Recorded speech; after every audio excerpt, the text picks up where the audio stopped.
1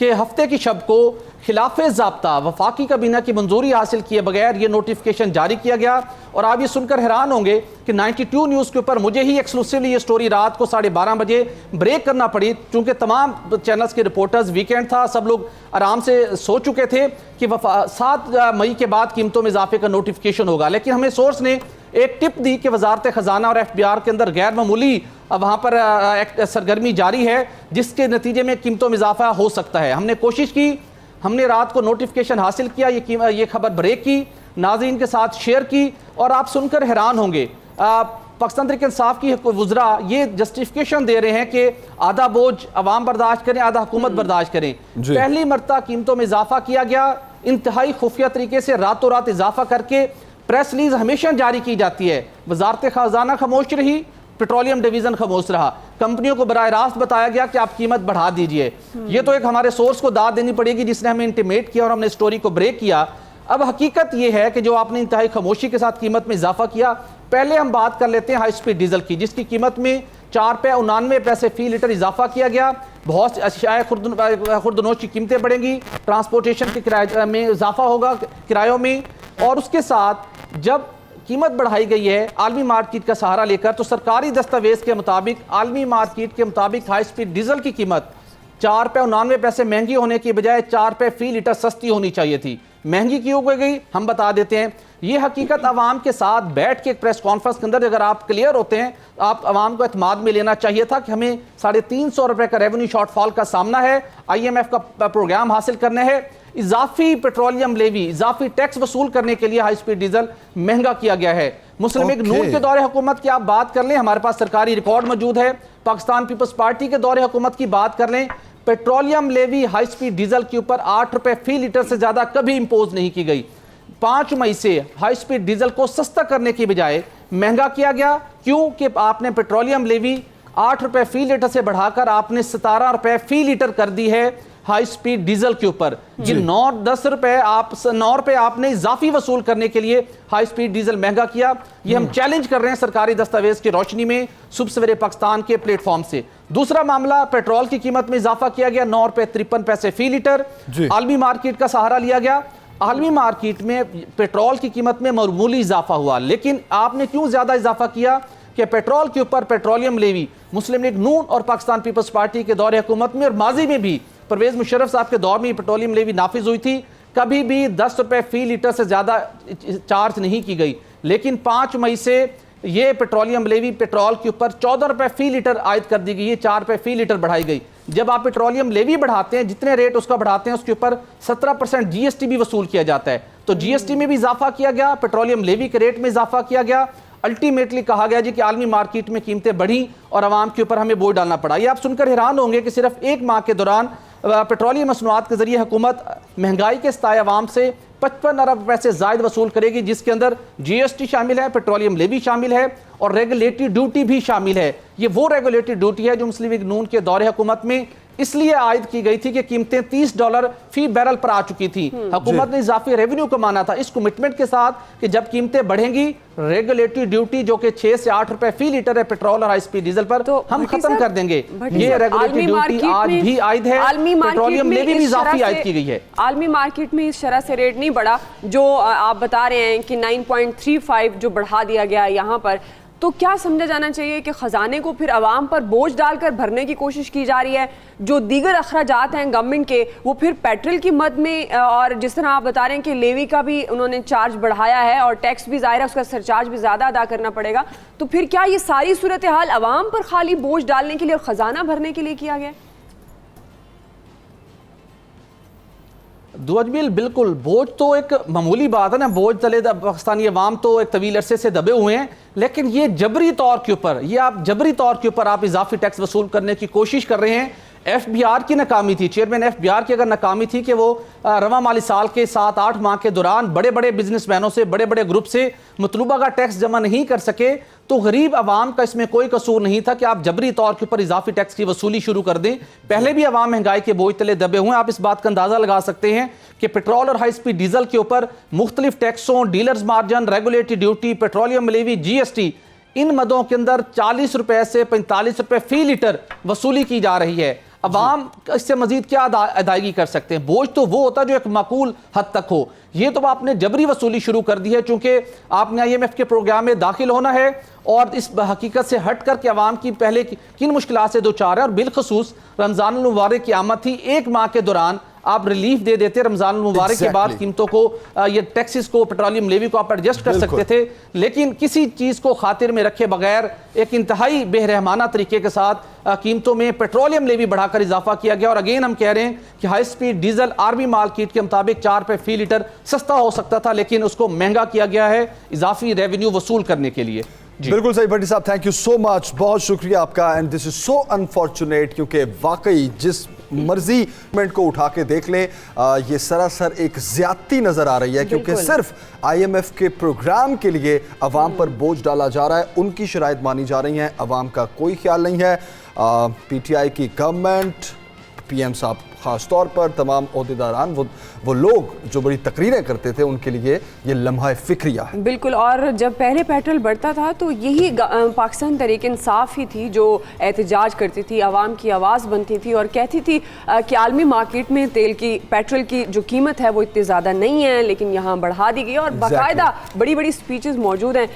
تو اب یہ ایک جبری قسم کا بوجھ ہے جو عوام پر ڈالا گیا ہے. بہرحال اب دیکھیں گے آنے والے دنوں میں مزید کتنے بوجھ ہمیں برداشت کرنے ہوں گے. رمضان مبارک کا مہینہ ہے، دعائیں کریں گے، ہم دعائیں کریں گے، سوائے دعاؤں کے کوئی راستہ نہیں ہے. یس، بہت سی مہنگائی، آف کورس اب مہنگائی بھی بڑھے گی. آگے بڑھتے ہیں، خیر موسم کی تھوڑی بات کرتے ہیں. موسم اپنے تیور جناب پھر سے بدلنے لگا ہے، کیونکہ گرمی کی شدت میں اضافہ ہو رہا ہے، اور جو اس مہینے کے ٹیمپریچرز ہیں وہ یہی انڈیکیشنز دے رہے ہیں کہ گرمی بڑھے گی. سب سے پہلے آپ کو لاہور کا درجہ حرارت بتاتے ہیں آج کا، کہ کم سے کم درجہ حرارت 22 اور زیادہ سے زیادہ 41 ڈگری سینٹی گریڈ ہو سکتا ہے.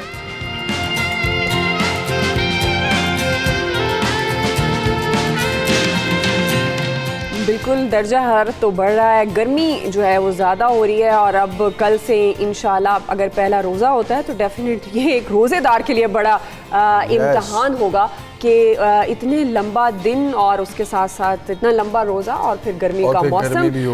کراچی کا درجہ حرارت آپ سے شیئر کرتے ہیں، 26 کم سے کم اور زیادہ سے زیادہ 33 ڈگری سینٹی گریڈ ہوگا.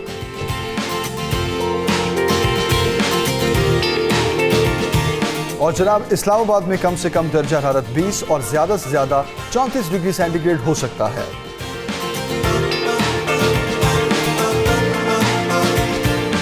اور اب آپ کو ہم بتائیں گے پشاور کا درجہ حرارت کم سے کم 21 اور زیادہ سے زیادہ 36 ڈگری سینٹی گریڈ ہوگا.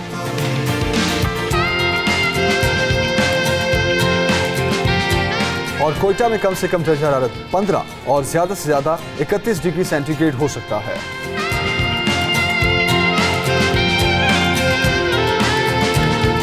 اور ابھی ہم شو میں آگے جا کر بات کریں گے جو ہم نے پہلے بھی آپ کو بتایا کہ ایک تو استقبال رمضان المبارک، کیا اہتمام کرنا چاہیے، کن چیزوں کو ہم اگنور کر دیتے ہیں، بہت ضروری ہیں. آپ کس طرح رمضان المبارک کا استقبال کریں، کالز کے ذریعے آپ شامل ہو سکتے ہیں، ہمیں بتا سکتے ہیں کہ کس نے کیا کیا تیاری کی. اور خاص طور پر کیونکہ جب رمضان کے مہینے کی آمد ہوتی ہے اور ہر مسلمان بہت ہی شاندار طریقے سے استقبال کرتا ہے، کھانے پینے سے لے کر عبادات تک ہر مسلمان کی کوشش ہوتی ہے کہ وہ سب سے بڑھ چڑھ کر کے کرے. کیونکہ جو ظاہری موسموں کی ہم بات کرتے ہیں تو بہار کو ہم بڑا فیسینیٹ کرتے ہیں، لیکن جب ہم روحانی موسموں کی بات کرتے ہیں تو یہ مہینہ بھی ایسا ہی ہوتا ہے جس میں ہم بہت زیادہ ایکسائٹیڈ بھی ہوتے ہیں، بہت عبادات بھی، مقابلہ بازی بھی کرتے ہیں سم ٹائم کہ میں نے روزہ رکھنا. اور خاص طور پر اب تو بچوں میں بڑا ٹرینڈ ہے کہ روزہ رکھنا ہے. تو یہ ہم ساری بات کریں گے، رمضان المبارک کا استقبال کریں گے. اور اس کے علاوہ ایک اور بہت اہم ٹاپک ہے 10 سے 11 آپ نے مس نہیں کرنا. بیسیکلی ذخیرہ اندوزی پر ہم بات کریں گے، جس میں نہ صرف ہم چاہیں گے کہ وہ لوگ جو گھروں میں یہ کام کرتے ہیں ذخیرہ اندوزی کا، ان کی بھی رہنمائی ہو.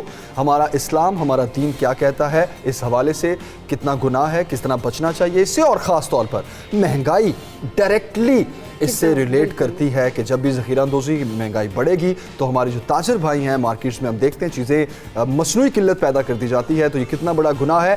اور اس گناہ سے آپ نے کس طرح نکلنا ہے اور ان لوگوں سے آپ نے کیسے نمٹنا ہے, یہ سب کچھ ہم ڈسکس کریں گے. بالکل, اور بڑے مفید ٹپس بھی دیں گے کہ ذخیرہ اندوزوں اور مہنگی چیزیں جو بیچتے ہیں خاص طور پر رمضان کے مہینے میں, آپ نے ان کا علاج کیسے کرنا ہے. ڈیفینیٹ. اچھا, آپ اس میں شامل ہو سکتے ہیں, ہمیں لائیو کال ڈیفینیٹ کر سکتے ہیں. ایک تو پہلا سیگمنٹ جو ہمارا رمضان کا استقبال ہے, آپ اپنا ایکسپیرینس شیئر کر سکتے ہیں کہ آپ نے کیا کیا تیاریاں کی, آپ کے بچوں نے کیا کیا تیاریاں کی. لیکن ابھی ہم ایک چھوٹی سی بریک لے رہے ہیں, بریک کے بعد واپس آئیں گے اور پھر تفصیل سے بات چیت کریں گے. Stay with us.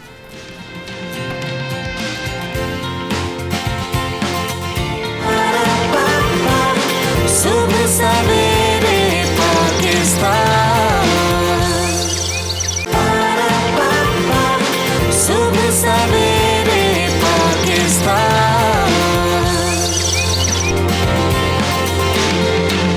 Welcome back جناب, اور رمضان المبارک کی آمد آمد ہے. جی ہاں, رحمتوں اور برکتوں کا مہینہ جس کی آمد آمد ہے, اور یہ اللہ تعالیٰ کا انسان پر ایک خاص انعام ہے.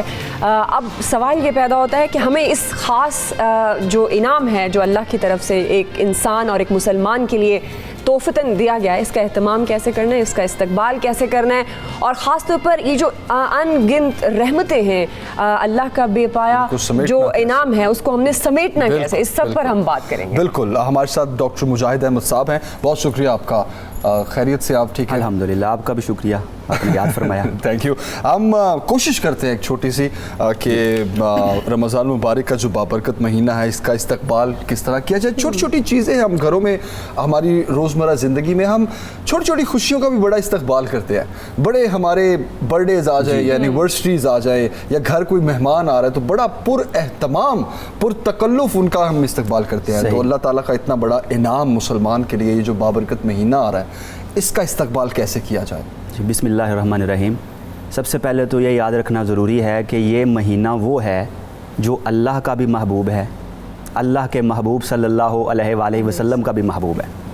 قرآن کریم میں 12 مہینے ہیں, ویسے قرآن کریم میں ایک ہی مہینے کا نام آیا ہے اور وہ رمضان کا مہینہ ہے. کیا بات. سبحان اللہ. اور جیسا کہ آپ نے ابھی بیان فرمایا استقبال کے حوالے سے, جی, تو دیکھیے اس کائنات میں, اس زمین کے اوپر جو ماہ رمضان کے استقبال کی پہلی محفل منعقد ہوئی وہ خود نبی کریم صلی اللہ تعالیٰ علیہ وآلہ وسلم نے منعقد فرمائی. سبحان اللہ. حضرت سلمان فارسی رضی اللہ تعالیٰ عنہ سے روایت ہے, وہ کہتے ہیں کہ نبی کریم صلی اللہ تعالیٰ علیہ وآلہ وسلم نے شعبان کی آخری تاریخ میں ہمیں خطبہ ارشاد فرمایا.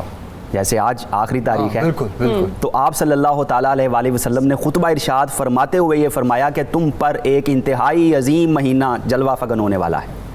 یہ وہ مہینہ ہے جس میں اللہ تبارک و تعالیٰ ایک نفل کا ثواب ایک فرض کے برابر کر دیتا ہے. کیا بات ہے. اور ایک فرض کا ثواب جو ہے وہ 70 فرضوں کے برابر تک چلا جاتا ہے. اور پھر اس میں آپ صلی اللہ تعالیٰ علیہ وآلہ وسلم نے اس خطبے میں ارشاد فرمایا کہ اس کا پہلا عشرہ جو ہے وہ رحمت ہے, دوسرا مغفرت ہے, اور تیسرا جہنم کی آگ سے آزادی ہے. آپ صلی اللہ علیہ وسلم نے اس میں یہ بھی فرمایا کہ جو شخص اس مہینے میں کسی روزہ دار کو روزہ افطار کروائے گا اس کو بھی اتنا ہی اجر ملے گا جتنا روزہ رکھنے والے کو ملا ہے. کیا بات. اور اللہ تعالیٰ اس کو جہنم کی آگ سے بھی آزاد فرما دے گا. اب ظاہر ہے سامنے صحابہ کرام رضی اللہ عنہم موجود تھے, ہماری سہولت کے لیے وہ سوال بھی فرمایا کرتے تھے, عرض کیا کرتے تھے بارگاہ رسالت میں تاکہ ہمیں بھی سہولت ہو جائے, ہم تک علم پہنچے. تو اب صحابان میں سے کسی نے سوال پوچھا, یا رسول اللہ صلی اللہ علیہ وسلم, ہر شخص میں تو یہ طاقت ہے ہی نہیں روزہ افطار کروائے, جس میں طاقت وسعت ہے وہ تو روزہ افطار کروائے گا, اور جس میں یہ طاقت اور وسعت نہیں ہے وہ روزہ کس طرح افطار کرائے گا. تو آپ صلی اللہ تعالیٰ علیہ وآلہ وسلم نے فرمایا روزہ افطار کراؤ چاہے وہ ایک کھجور کے ساتھ ہو. کھجور بھی میسر نہیں, کھجور بھی میسر نہیں تو دودھ کے گھونٹ سے کروا دو. کیا بات ہے. اگر دودھ کا گھونٹ بھی میسر نہیں تو پانی کے گھونٹ سے کروا دو. جو پانی کے گھونٹ سے کروائے گا وہ بھی ایسے ہی ہے جیسے روزہ رکھنے والے کا اجر ہے, ویسے ہی پانی کے گھونٹ سے روزہ افطار کروانے والے کو بھی اتنا ہی اجر ملے گا. اور پھر آپ صلی اللہ تعالیٰ علیہ وآلہ وسلم نے اس مہینے کی عظمت اور فضیلت بیان کرتے ہوئے یہ بھی فرما دیا کہ جس شخص کے پاس کوئی خادم اور غلام ہے وہ اس میں آسانی پیدا کرتا ہے, یعنی اس سے کام لیا جاتا ہے نا غلام سے, خادم سے, تو اس کے لیے آسانی پیدا کر دیتا ہے, تو اللہ تعالیٰ اس کو جہنم کی آگ سے آزاد فرما دے گا. ایک کالر لیتے ہیں ہم, ایک کالر ہے ہمارے ساتھ, اویس ہیں ہمارے ساتھ, ان سے بات کرتے ہیں. السلام علیکم, کیا کہنا چاہیں گے؟ جی ہم آپ کا پروگرام دیکھتے ہیں سر,